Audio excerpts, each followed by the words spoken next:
یہ روزہ اسلامی بنیادوں میں سے ایک اہم بنیاد ہے، اسلام کے 5 ارکانوں میں سے ایک اہم رکن ہے۔ اسی لیے نبی کریم صلی اللہ علیہ وسلم نے فرمایا کہ جب رمضان کا مہینہ آتا ہے، جب روزے کے ایام آتے ہیں تو اللہ رب العالمین جنت کے سارے دروازے کھول دیتا ہے اور ان میں سے کوئی بھی دروازہ بند نہیں چھوڑتا، اور اسی طرح سے جہنم کے سارے دروازے بند کر دیتا ہے اور کوئی دروازہ کھلا ہوا نہیں چھوڑتا، اور اسی طرح سے شیاطین اور سرکش جناتوں کو اللہ رب العالمین زنجیروں سے جکڑ دیتا ہے، ان کو زیر زنجیر کر دیتا ہے، ان کو زنجیر کے حوالے کر دیتا ہے۔ اسی لیے جب تم میں سے کسی کے روزے کا دن آئے تو گالی گلوچ، بکواس، بدگوئی، بیہودہ کلام سے رکے۔ اگر اسے کوئی گالی دے، اسے کوئی غلط بات کہے تو اسے کہے کہ میں روزے سے ہوں، میں روزے سے ہوں، میں روزے سے ہوں۔ حاضرین جمعہ، نبی کریم صلی اللہ علیہ وسلم نے اس حدیث کے ذریعے یہ باتیں بتائیں کہ اللہ رب العالمین جب بھی رمضان کا مہینہ آتا ہے تو جنت کے سارے دروازے کھول دیتا ہے اور ان میں سے کوئی دروازہ بند نہیں چھوڑتا،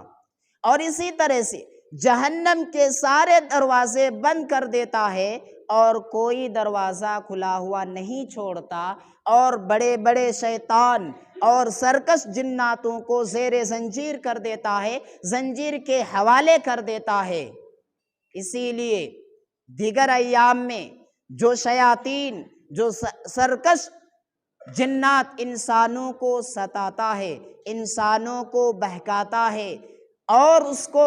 گناہوں پہ ملوث کرتا ہے اور لوگوں کو گالی گلوچ دینے، اس کو بدگوئی پر ابھارتا ہے، تو اللہ رب العالمین نے اس رمضان المبارک میں ان شیاطین کو جکڑ دیا۔ اللہ رب العالمین ان شیطانوں کو زنجیر کے حوالے کر دیتا ہے تاکہ ماہ رمضان میں انسان مکمل اللہ رب العالمین کی اطاعت کر کے، اللہ رب العالمین کے فرمائے ہوئے فرمودات پر عمل کر کے متقی اور پرہیزگار ہو جائے۔ انسان دوسروں کو جب گالی نہیں دے گا، دوسروں سے بدتمیزی نہیں کرے گا، دوسروں پر ظلم و زیادتی نہیں کرے گا تو اللہ رب العالمین اسے اجر و ثواب سے نوازے گا، وہ متقی اور پرہیزگار کہلائے گا۔ اگر ہم روزہ بھی رکھتے ہیں، اگر ہم بھوکے پیاسے بھی رہتے ہیں اور دوسروں کو اپنی گالی کا شکار بناتے ہیں، اپنی بدگوئی کا شکار بناتے ہیں، دوسروں پر ظلم و ستم ڈھاتے ہیں، ہم لوگوں کو پریشان کرتے ہیں، تو نبی کریم صلی اللہ علیہ وسلم نے فرمایا کہ من لم یدع قول الزور والعمل به والجہل فلیس للہ حاجۃ ان یدع طعامہ وشرابہ، کہ نبی کریم صلی اللہ علیہ وسلم نے فرمایا کہ جو شخص جھوٹ بولنا، جو شخص جہالت پر عمل کرنا نہ چھوڑے اور اسی طرح بدگوئی کرنا نہ چھوڑے، تو ایسے شخص سن لے، میں ایسے شخص کو بتانا چاہتا ہوں کہ اللہ رب العزت کو ایسے شخص کے روزے کی کوئی ضرورت نہیں ہے کہ وہ شخص بھوکا رہے، پیاسا رہے اور اپنے آپ کو بھوک کی حالت میں رکھے اور اسے کوئی اجر و ثواب بھی نصیب نہ ہو۔ ایسے شخص کے روزے کی اللہ رب العالمین کو کوئی ضرورت نہیں ہے۔ اگر ہم روزے بھی رکھتے ہیں، دوسروں کو گالی دیتے ہیں، روزے بھی رکھتے ہیں، دوسروں پر ظلم و ستم ڈھاتے ہیں، ہم روزے بھی رکھتے ہیں، ہم اپنے بھائیوں کو تکلیف بھی دیتے ہیں، تو ایسے شخص کو میں بولنا چاہتا ہوں، نبی کریم صلی اللہ علیہ وسلم نے فرمایا کہ اگر لوگ روزے بھی رکھیں اور جھوٹ بولنا بھی نہ چھوڑے اور اس پر عمل کرنا بھی نہ چھوڑے، دوسروں کو ستانا نہ چھوڑے، تو اللہ رب العزت کو ایسے شخص کے روزے کی کوئی ضرورت نہیں ہے۔ دوسری جگہ نبی کریم صلی اللہ علیہ وسلم نے فرمایا کم من صائم لیس له من صیامہ الا الظمأ وکم من قائم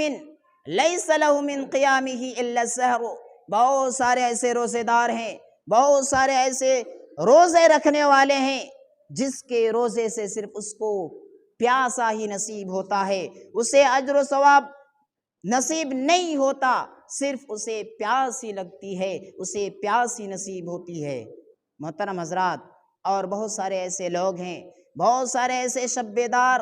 لوگ ہیں جو راتوں کو جاگتے ہیں، راتوں کو قیام کرتے ہیں، اللہ رب العالمین کی عبادت کے لیے اپنی نیند کو حرام کرتے ہیں، لیکن پھر بھی اس کے جگنے سے اس کو صرف جاگنا ہی نصیب ہوتا ہے، اس کو اجر و ثواب نہیں ملتا۔ وجہ کیا ہے؟ وجہ یہی ہے کہ ہم روزے تو رکھتے ہیں، اللہ رب العالمین کے لیے بھوکے تو رہتے ہیں، لیکن ہم دوسروں کو ستانا نہیں چھوڑتے، دوسروں کو گالی گلوچ دینا نہیں چھوڑتے، دوسروں کو پریشانی میں مبتلا کرنا نہیں چھوڑتے، تو ایسے شخص کو اللہ رب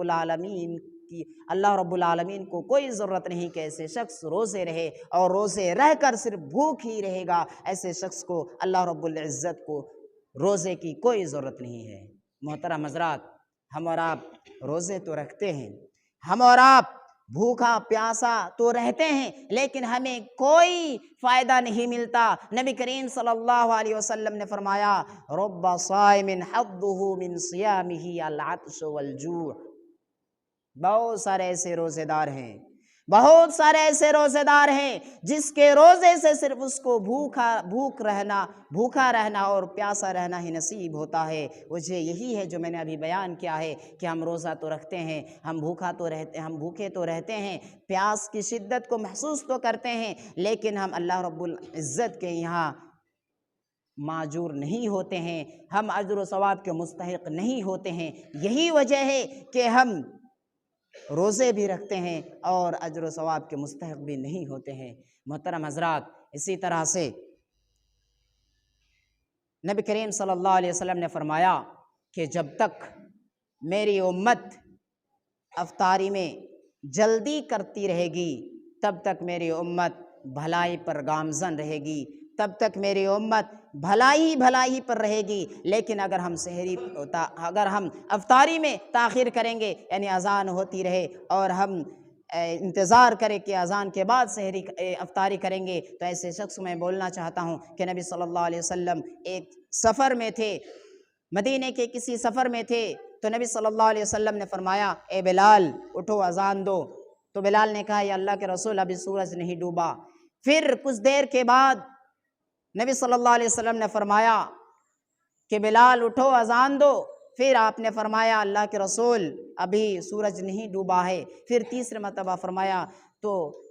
آپ نے اذان دی اور افطاری کی۔ کہا نبی صلی اللہ علیہ وسلم نے کچھ علامات بیان کیے ہیں کہ سورج جب یہاں آئے گا، سورج جب اس منزل پہ آئے گا تب افطاری کی جائے گی، اور جب سورج اس پہ آئے گا تو کچھ علامات بتائے ہیں۔ یعنی کہنے کا مطلب یہ ہے کہ ہم افطاری میں جلدی کریں اور سحری میں تاخیر کریں۔ یہ یہود و نصارہ کی بھی مخالفت ہے کہ اگر ہم سحری میں جتنی تاخیر کریں، یعنی اذان سے پہلے ہم سحری کھا کر فارغ ہو جائیں اور افطاری میں جلدی کرے، یہی طریقہ نبی صلی اللہ علیہ وسلم کا رہا، اور نبی صلی اللہ علیہ وسلم پوری زندگی سحری تاخیر سے کھاتے رہے اور افطاری جلدی کرتے رہے۔ محترم حضرات، باتیں بہت سی ہیں، میں کون سی باتوں پر روشنی ڈالوں مجھے سمجھ میں نہیں آ رہی ہے، بس چند باتیں آپ حضرات کے سامنے رکھنا چاہتا ہوں تاکہ یہ جو ہمیں گفٹ ملا ہے، یہ جو ہمیں تحفہ ملا ہے، اس تحفے کو غنیمت جانیں اور اس رمضان کے مہینے کو ایک گفٹ کے طور پر قبول کریں اور اس میں زیادہ سے زیادہ نیکیاں کریں۔ کیونکہ اللہ رب العالمین جو مشرف دن ہوا کرتے ہیں، جو فضیلت والے ایام ہوا کرتے ہیں، ان دنوں میں اللہ رب العالمین بندوں کے اعمال کو زیادہ پسند کرتا ہے۔ اسی لیے ہمارے اسلاف جو اشرف دن ہوا کرتے تھے، جو فضیلت والے ایام ہوا کرتے تھے، ان دنوں میں زیادہ سے زیادہ صدقہ و خیرات ہوا کرتے تھے۔ کیونکہ رمضان کے مہینے میں انسان جب روزہ رکھتا ہے تو اللہ رب العالمین حدیث قدسی میں فرماتا ہے، نبی صلی اللہ علیہ وسلم نے فرمایا کہ اللہ رب العالمین فرماتا ہے، الصوم لی وانا اجزی بہ، روزہ میرے لیے ہے اور میں اس کا بدلہ دوں گا۔ بنی آدم کے جتنے بھی اعمال ہیں اللہ رب العالمین فرشتوں کے حوالے کر رکھا ہے کہ انسان نماز پڑھے گا اتنی نیکی ملے گی، انسان اور دیگر کام کرے گا اتنی نیکی ملے گی۔ 7 سے لے کر 10 سے لے کر 700 گنا تک اللہ رب العالمین فرشتوں کو یہ اتھارٹی دے رکھا ہے کہ وہ 7 سے 10 سے لے کر 700 گنا تک وہ بندوں کو اجر و ثواب دے گا۔ لیکن اللہ رب العزت روزے کی ذمہ داری لی ہے کہ وہ اللہ رب العالمین اپنے بندوں کو خود روزے کا ثواب دے گا، خود روزے کا اجر و ثواب دے گا۔ محترم حضرات، کیوں؟ اس لیے کہ اللہ رب العالمین کا خوف، اللہ رب العالمین کا ڈر انسان کے دل میں رہتا ہے۔ 4 دیواری کے اندر اچھے اچھے کھانے ہیں، بہترین پکوان ہے، لیکن پھر بھی ہم کھانے کی ہمت نہیں کرتے۔ وجہ کیا ہے؟ وجہ یہی ہے کہ رب العزت ہمیں دیکھ رہا ہے، پوری دنیا ہماری آنکھوں سے اوجھل ہے، ہمیں میرا بھائی نہیں دیکھ رہا ہے، میرے گھر والے نہیں دیکھ رہے ہیں، لیکن دیکھ تو میرا رب رہا ہے، اللہ رب العزت دیکھ رہا ہے۔ ہم چاہیں تو گھروں کے اندر کوٹری میں 4 دیواروں کے اندر کھا پی سکتے ہیں، لیکن کھا نہیں رہے ہیں۔ کیوں؟ وجہ یہی ہے کہ رب العزت دیکھ رہا ہے۔ اسی لیے اللہ رب العالمین فرماتا ہے کہ روزہ میرے لیے ہے، میں اپنے بندوں کو اس کا اجر و ثواب دوں گا۔ کیوں؟ کیونکہ وہ میرے لیے کھانا پینا چھوڑتا ہے، چاہے تو تنہائی کے عالم میں کھا پی سکتا ہے، لیکن ایسا نہیں کرتا۔